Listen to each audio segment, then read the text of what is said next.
Chad, Georgia Tech opens up with a very tough game taking on the defending conference champions in Dublin. I don't know if you'll be over there or not, but I'll I be. will. Yeah. Yeah, awesome. We'll have to share a pint or two. Heck yeah. Opens up with a really tough game, a game that I think, if we saw anything in the bowl last year, I think, the bowl last year was a prove it game for Georgia, and Florida State certainly didn't take it that way. But this could be a prove it game for Florida State, Yeah. and kind of a, hey, you've talked about us all year, not Georgia Tech specifically, but nation, you've talked about us all year. Like we're gonna show you what you've been talking about. So, how does Georgia Tech approach this game? How do you prepare for a week 0 game against one of the better teams in college football? I think that's tough, right? Because Georgia Tech, when they look at Florida State and the turnover they've had at quarterback, some of the turnover they had on the roster, there's certainly a question there is how Florida State will come out with some of the new pieces and the new personnel they have. And then, like you mentioned, what's the Seminoles' mindset? Are they going to fall back on that anger and angst from 2023 to go out and prove that, that was a fluke, that bowl game against Georgia, and that they're here to compete for a national championship again? And then on the flip side, I think Georgia Tech is going to play up that underdog role. I mean, technically they are underdogs by about 2 touchdowns. How much are they going to rely on that narrative of no one's given us a shot? It's mighty Florida State. It's little old Georgia Tech. Some of that stuff. I think those are 2 sort of hot button narratives of these teams coming in to see how they handle those talking points and to see if they play it up. Right? Are we going to talk to Georgia Tech, a week out from the game and hear them say, no, it doesn't matter that we're underdogs, or yeah, we're underdogs. No one expects us to win. And the same token of Florida State, are they going to say, listen, we want to put 2023 to bed. We're going to go out to prove everybody that we're going to compete for a national title again and try to beat Georgia Tech by 30 points. I think that'll be super interesting to hear and talk about in the days leading up to the game. I wonder how difficult it is for Georgia Tech to prepare for all those new pieces. You talked about that, right? So many guys to the NFL or to graduation that Florida State lost. The offense becomes completely different. You haven't seen DJ Uyunglele on this coast in a couple of years, and certainly not in a Mike Norvell system. And that's going to be way different than the last 3 years of Jordan Travis and, new receivers, new running backs, defensive guys, very different with maybe you feel a little bit lucky that like Verse and Fisk and some of those guys are gone, but man, preparing for just such a different team, it has to be tough for Georgia Tech as well. Not just a really talented team, which you may expect Florida State to be, but just not the same team that we've seen for a couple of years. That's where coaches make their money, right? I mean, these guys got to put on the tape from wherever these guys played last, put on different systems and schemes, and study those films big time. I don't think it's a problem for the players, right? Because they're supposed to trust in their coaches and just sort of do what they're told when it comes to executing the scheme and executing the game plan. But yeah, like we mentioned, we've talked about Tyler Santucci, defensive coordinator for Georgia Tech. We asked him if he felt any pressure, and he said, no, that's why I was hired. This is my job to get the job done. And so it's going to be incumbent upon him to study that, Florida State offensive system, to go back and look at old film of all the players and where they've been and how they were successful in their previous stops, and try to put together the best game plan. And then it'll be about adjustments, right? Like you prepare for one thing, but things change in that first quarter and that second quarter, and it'll be up to the coaches to make those adjustments and try to figure out a way to keep Georgia Tech in this football game through 4 quarters. Yeah, you mentioned the spread at 14 ish, right? Like I've seen it anywhere from like 12.5 to like 13.5, 14, somewhere in there. I feel like that's almost a little bit of, you're looking at a team that's, got the favorites in the ACC to win it, the favorites in the ACC to go to the playoff, the favorites, 9.5 over under win total, whereas Georgia Tech's is 5.5. We talked about in another video. I almost feel like 14's, I don't know. It doesn't feel too crazy to me. It feels like it's maybe a little respectful to Georgia Tech. Like we play Boston College a week later, and it's like 23.5 or something. So which to me that it would take a monumental collapse for Florida State to not beat Boston College right at that spread. Whereas Georgia Tech, 12.5, 13.5, somewhere in there, doesn't feel too crazy. So, maybe showing a little bit of respect to what Key is building and what Georgia Tech's bringing into this game and the amount of production and talent that they return. And I think part of that is I think everybody expects Georgia Tech's offense to score, right? I mean, that offense was rarely held down. I can think of the Clemson game where they played pretty poorly. but still put up 21 points in that game. So I think that's part of it. And then number two is the X factor of Ireland, right? Like, what's the weather? How will the teams handle the travel? It's week 0, so everybody will be theoretically maybe a little bit rusty. What's the hype going to be like with college game day? What's the crowd going to be like? I think there's a lot of external factors there that it's hard to sort of peg how a team, will sort of figure it out. I know Georgia Tech is getting there on the Thursday before the game.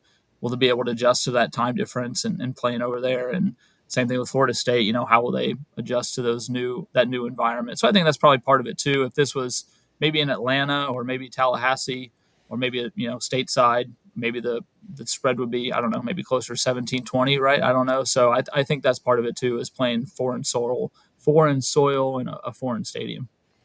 Just quickly, the internal expectation at Georgia Tech are going to be to go out and win every game they play, right? Sure. There's no like, oh well, we just look good in this, like that, that can propel us for later.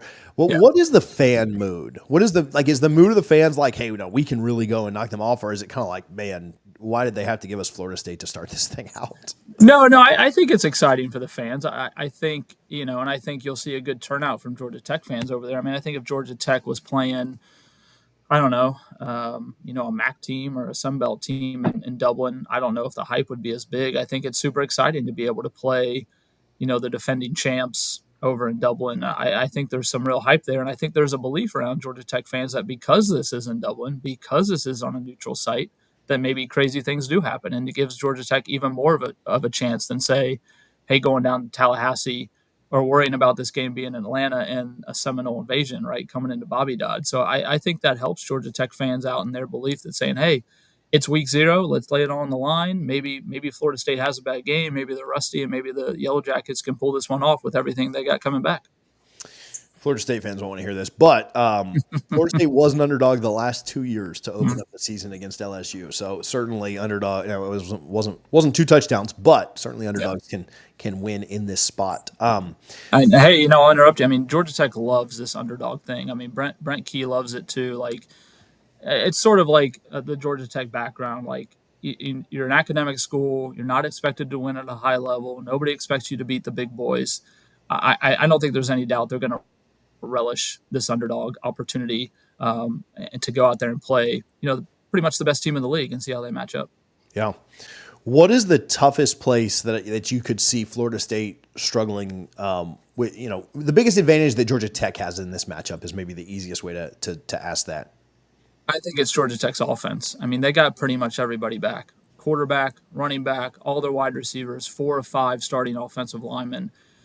And if you can go back and watch the film against Central Florida, UCF, in the bowl game, they dominated that game at the line of scrimmage. And if that offensive line plays to that level again, they're going to be a tough team to beat all season long. They really developed a physical, tough mentality, especially in the trenches. Brent Key always uses the phrase sort of destroying the opponent's will to play. That's what they sort of hang their hat on. So if this Florida State defense, doesn't show up ready to go or is a little thrown off by what Buster Faulkner, offensive coordinator, is throwing at them, that could be a big concern for Florida State because, I believe in this Georgia Tech offense. They played really well all last year. Again, got all the pieces coming back. It's a fun offense to watch. They mix things up incredibly well. So I think that could be a concern for Florida State is how will that defense slow down and or shut down that Georgia Tech offense. Feels like Georgia Tech has more to gain in this game, and Florida State has more to lose, just based on expectations and where they're both projected to be this year, and how both seasons ended last year, and close. Certainly wouldn't hear Brent Key spinning this at all. But if they were to lose close, I don't think Georgia Tech fans are firing him or upset or anything like that. Whereas if Florida State loses this game, people would certainly not be thrilled. So all that considered, who does the game mean more for? Yeah, I think you're spot on. I think it means more for Georgia Tech. I would argue that if Florida State loses this one, they still have a chance, right, to win the ACC championship and make the 12-team playoff now because it's a 12-team playoff because it's week 0, and we know how college football works, right? Like, if you lose early, it's much better to lose early than to lose late. I mean, you can lose a game in September. Look at Alabama last year, and everybody thought the wheels had fallen off, and they were, the worst team in the world, and then they played really, really strong by the end of the year. So I think from Florida State's standpoint, you stumble early against a quality Georgia Tech team. yeah, the sky is falling in August, but come November, I think they could be back on track.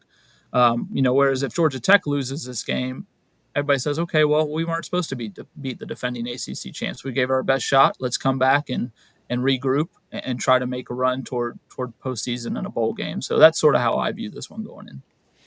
I know we're a little under a month away. Actually, just three or so weeks. Do you have any kind of score prediction or rough estimate that you're thinking right now? I'm kind of leaning toward this one being low scoring, oddly enough. Like, despite Georgia Tech's offensive prowess, I'm just curious about this international game. And again, like, is it going to be the stereotypical Irish, maybe sort of like windy, cold, rainy scenario? I don't Hopefully know. not. Well, I don't know. I mean, it could be like the most pretty day in Dublin history. I don't know, but despite Georgia Tech's offense being as good as it is, you still got to go against a very, very talented Florida State defense, right? And it being week 0, I feel like you'll see some drop passes and maybe some fumbles and some missed opportunities, a missed field goal here and there. Low scoring to me, right? Sounds like, I don't know, 24 to 17 or something. Not certainly not like 10-6 or something, but I'd be surprised if it was a 50-48 game. I just think these teams will not necessarily struggle, but be slow to get going out of the gate. Yeah. Chad, where can people follow you? Where can they find more of your work? Yeah, at Mr. Chad Bishop on Twitter or Instagram, and of course, ajc.com/Georgia Tech. Awesome. Thanks, man.